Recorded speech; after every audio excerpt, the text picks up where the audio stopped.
நிறைய பேர் குறை சொல்லலாம் மோடி ஐயா அவர்களை பற்றி, அந்த குறைகள் இருக்கலாம். அது அவரே வந்து ஒரு சில இடங்களில் ஒத்துக்கிட்டு இருக்காரு. நான் ஒரு சில இடங்கள் குறைகள் இருக்கும், அதை வந்து நிறைப்படுத்துறதுக்காக நான் செயல்படுவேன் அப்படின்னு தான் சொல்கிறார். அதுவும் பல இடங்கள்ல அவர் என்ன சொல்லணும், ஓட்டை கடந்து என்னோட செயல்பாடுகள் இருக்கும். நீங்கள் ஓட்டை போடலாம் இப்படி தான் வந்து ஒரு அரசாங்கம் இருக்கணும். பல தடவை வந்து தென் பாரதத்தை நோக்கி தொடர்ந்து வரார்.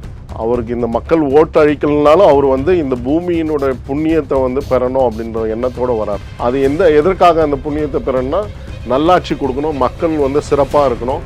பாலும் தேனாரும் ஓடாவிட்டாலும் மக்கள் வந்து ஓரளவுக்கு காங்கிரஸ் சொல்லுவாங்க. இந்த சதுரங்கம் விளையாடக்கூடிய சிவன் அப்படின்ற இடத்த போய் அங்கே இருக்க வேதங்கள் சொல்லக்கூடியவர்கள் தமிழ்லேயும் வேதத்தை கேட்டார், சமஸ்கிருதத்துலேயும் வேதம். இப்போ வந்து கங்கை கொண்ட சோழபுரத்துக்கு இருக்கக்கூடிய சிவனை வந்து சந்தித்தார். அங்கே தமிழில் வந்து வேதங்களை ஓத சொல்லி அதையும் கேட்டார். ஸோ அது மாதிரி வந்து பார்த்திங்கன்னா அவருடைய நிகழ்வுகள் எல்லாமே வந்து பார்த்திங்கன்னா இந்த மக்களோட ஓட்டை கடந்து. ஸோ விநாயகர் சதுர்த்தியை இங்கே கொண்டாடுவார் அப்படின்னு தான் நான் பார்க்குறோம். அது வந்து விநாயகரை கொண்டாடுவது ஏற்கனவே லோகமானிய திலகர், பாலகங்காதர் திலகர் வந்து தான் முதல்ல இந்த தேசத்தினுடைய சுதந்திரத்தை வந்து எப்படி கொண்டாடினார்னா விநாயகரை தெருவில் எடுத்துகிட்டு வந்து வச்சு கொண்டாடினார். அதே மாதிரி அந்த மாதிரியான ஒரு நிகழ்வுக்கு நகர்றாரோ மோடி அப்படின்றத நான் பார்க்குறேன்.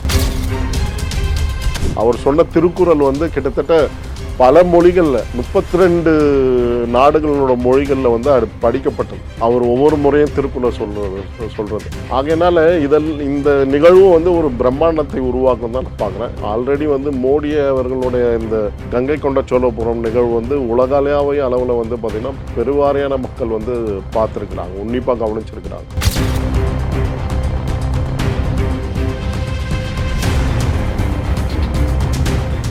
ரியல் ஒன் நேயர்களுக்கு வணக்கம். இன்று நம்மளுடைய நேர்காணலுக்கு அரசியல் விமர்சகரான திரு சரவண பெருமாள் அவர்கள் இணைஞ்சிருக்காங்க. சார் வணக்கம். வணக்கம். எப்படி சார் இருக்கீங்க? அருமையாக இருக்கேன். நீங்கள் எப்படி இருக்கீங்க? நல்லா இருக்கேன் சார். வர்ற 26ஆம் தேதி மோடி அவர்கள் மறுபடியும் தமிழ்நாட்டிற்கு வரப்போகிறாங்க அப்படின்னு சொல்லிட்டு தகவலாக கிடைச்சிருக்கு. இன்னும் கன்ஃபர்மேஷன் நியூஸ் பண்ணலை.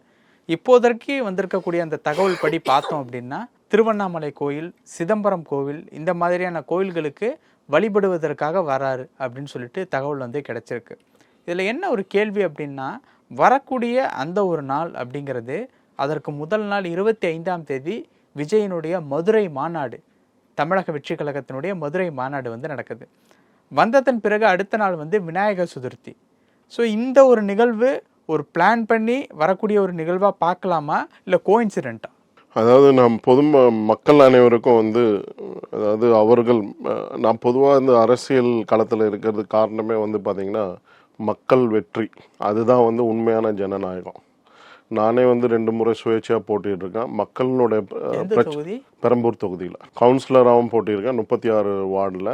அது இல்லாமல் பெரம்பூர் தொகுதியில் 2 தடவை போட்டிகிட்ருக்கோம். ஒரு தடவை இன்னொருத்தர் நிற்க வச்சுருக்கேன், நம்ம ஜெபமணி மோகன்ராஜ் அவரை வந்து அந்த இடத்துல 2019 இடைத்தேர்தலில், எம்எல்ஏ தேர்தலில். இங்கே வந்து எங்களோட பிரச்சாரமே என்னன்னு கேட்டிங்கன்னா, மக்களுக்கு சொல்கிறது என்னன்னு கேட்டிங்கன்னா, அதை மட்டும் முடிச்சுட்டு நான் பாயிண்ட்டுக்குள்ளே போயிடுறேன். மக்கள் வெற்றி பெறணும். 5 ஆண்டுகள் கழித்து மக்கள் வெற்றி பெறாங்களா, அதுதான் உண்மையான வெற்றி. இன்றைக்கி நாளைக்கு எலெக்ஷன் நடந்துன்னா அவர் வெற்றி பெற்று விட்டார், இந்த இவர் அமைச்சர் ஆகிட்டார் அப்படின்றது சொல்கிறதுல எந்த பிரயோஜனமும் கிடையாது. இன்றைக்கி நீங்கள் அமுதன் சார் இருக்கீங்க, நீங்கள் வந்து வெற்றி பெற்றிருக்கீங்களா இந்த ஆட்சியினால் அப்படின்னா அதுதான் உண்மையான வெற்றி. நான் வெற்றி பெற்றிருக்கேன், அதுதான் உண்மையான வெற்றி. அது இல்லாமல் வந்து பார்த்திங்கன்னா இன்றைக்கி வந்து காலங்கள் கடந்து, அதாவது ஒரு 78வது ஆண்டில் இருக்கோம் நம்ம இந்த சுதந்திரம் அடைஞ்சு.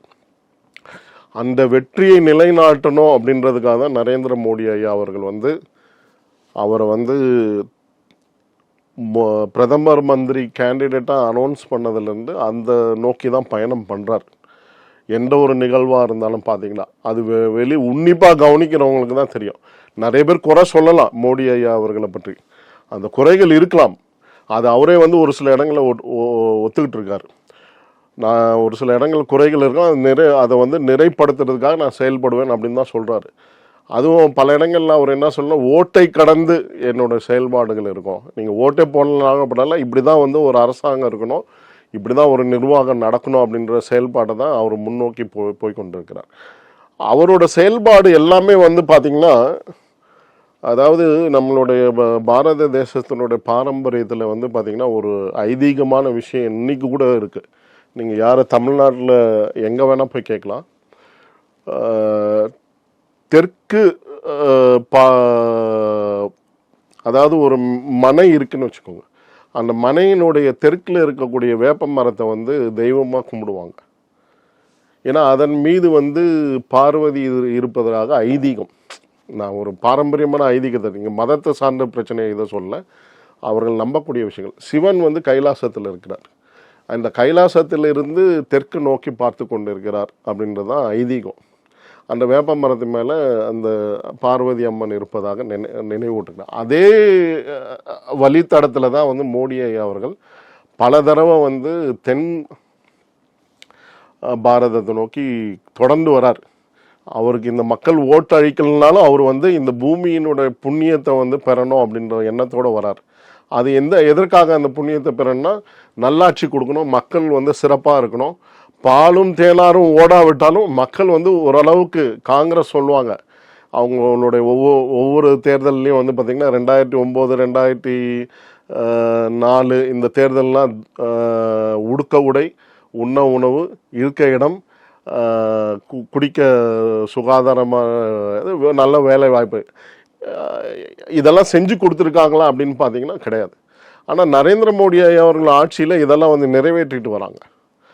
அதாவது உடுக்க உடை, அதாவது தோத்தி கப்படா மக்கான் அப்படின்னு சொல்லுவாங்க. உடை, உண்ண உணவு, இருக்க இடம், இதை வந்து ஓரளவுக்கு வந்து நிறைவேற்றிட்டு வராரு. பெருவாரியாக சக்ஸஸ் ஆகிடுச்சா அப்படின்லாம் நான் சொல்ல மாட்டேன். ஒரு 65% வெற்றி பெற்றிருக்கிறார் இந்த பயணத்தின் பேர். அதுக்கு எப்படி அந்த புண்ணியத்தை பெற்று தான் அதை பண்ணணும் அப்படின்னா ஒவ்வொரு திருத்தலங்களுக்கும் போகிறாரு. நீங்கள் எந்த நாட்டுக்கு போனாலும் எங்கேயா ஒரு திருத்தலத்துக்கு போகிறாரு. அது புத்த மதத்து திருத்தலமாக இருந்தாலும் சரி. இப்போ போப் ஐயா அவர்களை வந்து கட்டி அரவணைச்சார், பழைய போப்புனுடைய ஒரு அந்த மாதிரியான நிகழ்வு. எந்த இடத்துல போனாலும் அவர் ஒரு ஆன்மீகமான இடத்துக்கு போகிறார். அது இல்லாமல் சவுத் குளோபல் சவுத்துன்னு சொல்கிறாங்க.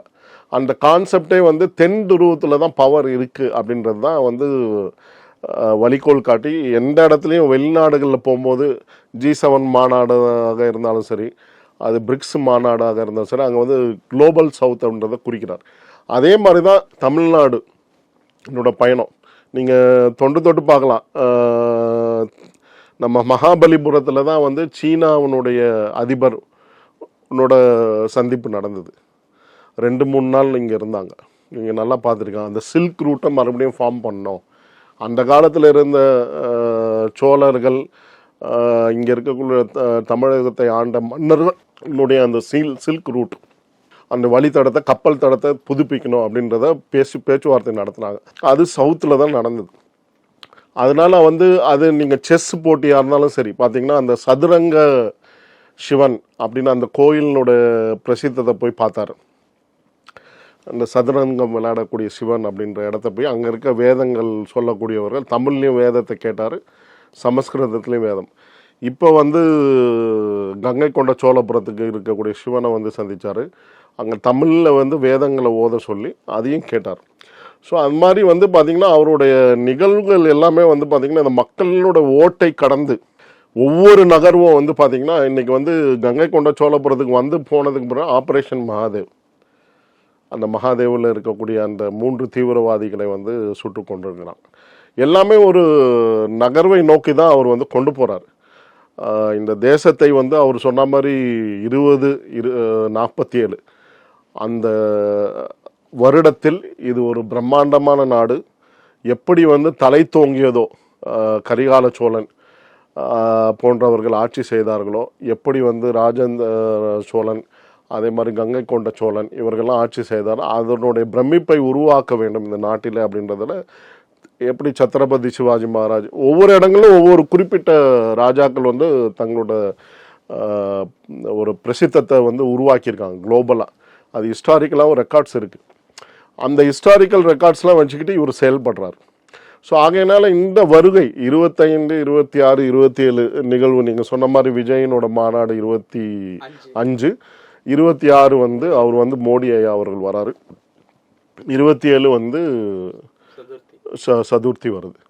ஸோ விநாயகர் சதுர்த்தியை இங்கே கொண்டாடுவார் அப்படின்னு தான் நான் பார்க்குறோம். அது வந்து விநாயகரை கொண்டாடுவது இது ஏற்கனவே லோகமானிய திலகர், பாலகங்காதர் திலகர் வந்து தான் முதல்ல இந்த தேசத்தினுடைய சுதந்திரத்தை வந்து எப்படி கொண்டாடினார்னா விநாயகரை தெருவில் எடுத்துகிட்டு வந்து வச்சு கொண்டாடினார்.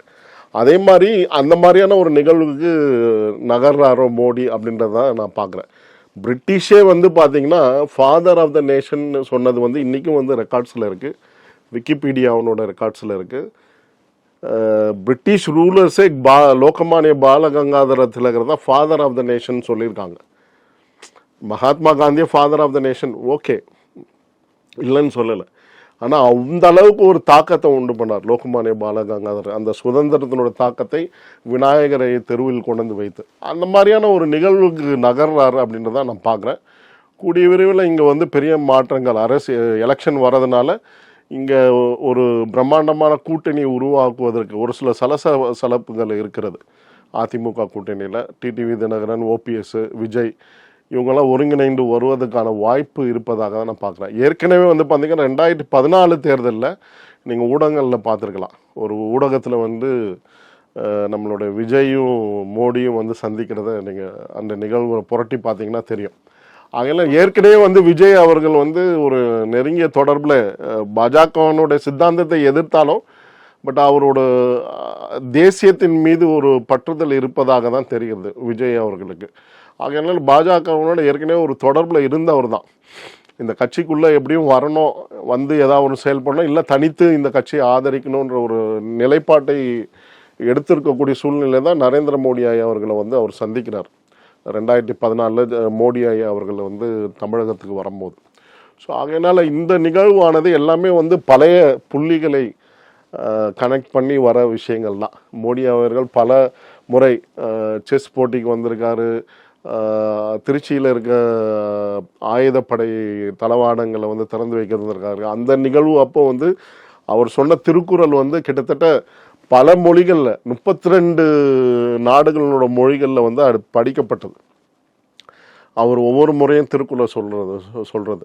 ஆகையினால இந்த நிகழ்வு வந்து ஒரு பிரம்மாண்டத்தை உருவாக்கும் தான் நான் பார்க்குறேன். ஆல்ரெடி வந்து மோடி அவர்களுடைய இந்த கங்கை கொண்ட சோழபுரம் நிகழ்வு வந்து உலகளவிய அளவில் வந்து பார்த்திங்கன்னா பெருவாரியான மக்கள் வந்து பார்த்துருக்குறாங்க, உன்னிப்பாக கவனிச்சிருக்கிறாங்க. ஏன்னா அவர் வந்து கங்கை கொண்ட சோழனை வந்து ஒரு குளோபலைஸ்டு பர்சனாலிட்டி, அதாவது உலக பிரம்மாண்டத்தை உருவாக்கிய மன்னன் அப்படின்றதான் எடுத்துரைத்திருக்கிறார். ஸோ அதனால் இந்த வருகையும் வந்து அந்த மாதிரியான ஒரு தாக்கத்தை உருவாக்கும். தமிழகத்திற்கு வந்து ஒரு மிகப்பெரிய ஒரு புண்ணிய பூமின்னு நினைக்கக்கூடியவர் அவர். நிறைய வந்து மோடி அவர்களை பற்றி சொல்லிட்டு போனால் நிறைய சொல்லலாம். உன்னிப்பாக ஆன்மீகத்தை கவனிப்பார். எந்த ஒரு இடம் சொன்னீங்கனாலும் அந்த இடத்தினுடைய ஆன்மீகம் என்ன, வரலாறு என்ன, எப்படி இருந்தார்கள் முன்ன காலத்தில். ஏன்னா பாரதம்ன்றது வந்து அந்த காலத்துலேயே வந்து இப்போ ராவணனே வந்து பார்த்திங்கன்னா ஏரோப்ளைன் விட்டுருக்கான், ஹெலிகாப்டர் வச்சுருந்துருக்கான் அப்படின்லாம் நிகழ்வு வருது. அதனுடைய லிங்க் வந்து இந்தியாவிலேருந்து வருது. அந்த காலகட்டத்தில் லங்கை வந்து தனியாக ஆட்சி செய்யப்பட்டாலும் வந்து லிங்க் இருந்திருக்கு நம்மளுடைய பாரத தேசத்தோட. ஸோ அந்த மாதிரியான லிங்க்ல இருக்கும்போது இதனுடைய அந்த பாரத தேசத்தினுடைய பிரம்மாண்டத்தை வந்து வெளிக்கொணர்வதற்காக திருக்குறளை வந்து உலகளாவிய அளவு மக்களுக்கு பரப்புரை ஆற்றியிருக்கிறார். ஸோ அதனால் இந்த வருகை அதை நோக்கி தான் இருக்கும்ன்றதை நான் நினைக்கிறேன். பல விஷயங்கள் பகிர்ந்துக்கிட்டீங்க. நேரத்துக்கு ரொம்ப நன்றி. நன்றி.